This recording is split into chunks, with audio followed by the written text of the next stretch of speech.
Once in the forest on the shores of the great lake we call Lake Michigan lived an Ottawa Indian boy. The boy had a name, but everyone had forgotten it. They called him Lazy Bones, but they said it with a smile, for the boy wasn't really lazy. It was just that he was always watching, always wondering by himself. Sometimes he would watch the women pounding corn into meal. Sometimes the boy watched the men before a hunt making arrowheads out of flint.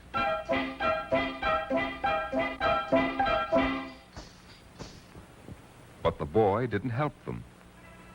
Instead, he went by himself, far into the woods, always quiet, always watching. He saw where the red squirrel hid its nuts.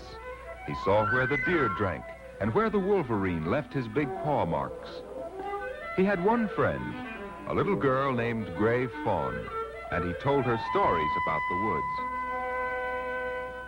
The woods and I understand each other. The trees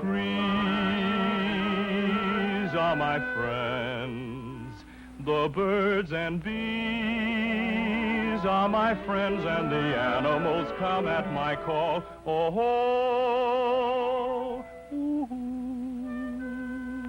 for they are all my friends. One morning, Gray Fawn went to gather berries, and by late afternoon she had not yet returned. The men of the tribe found her moccasins near the lake, but they didn't find Gray Fawn. The chief, her father, cried angrily, "She must have been captured by the Saginaws." The men painted their faces and prepared for war.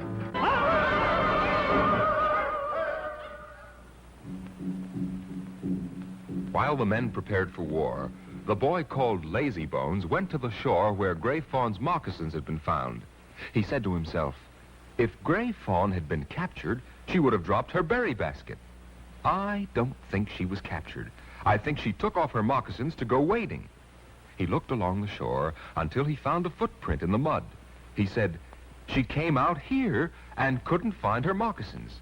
He sang, my woodland friends, tell me where is Gray Fawn? Which way did she go?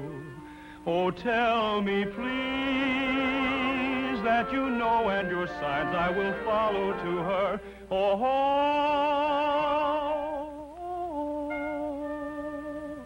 Gray Fawn and I are your friends. When the boy sang the song, a porcupine that had been gnawing young willow shoots stopped and stared at him. The boy said, I think Gray Fawn went this way to gather willow splints for a basket. He looked, and he found places where the willow shoots had been broken. He followed the trail among the willows into the forest. My woodland friends, tell me where is Gray Fawn? A squirrel ran down a tree trunk and stopped, his nose pointing. The boy looked and saw where Gray Fawn's bare feet had disturbed the leaves.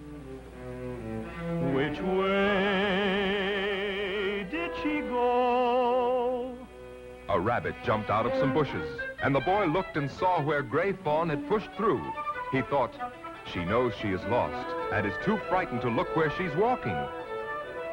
Oh, tell me, please, that you know, and your sign I will follow to her. Gray Fawn, Gray Fawn. Just then a flock of crows began to scold angrily. The boy went to the noise, for he knew that crows will scold when they're disturbed by someone who has no weapons. There, under a tree, he found Gray Fawn. The boy took Gray Fawn by the hand, and they set out for home. See, there! And when the men saw the children, they laughed with relief and joy. And the chief, Gray Fawn's father, put his hand on the boy's head and said, now I will give this boy a name. I will call him Little Hawk, for he has the sharpest eyes of all the Ottawas.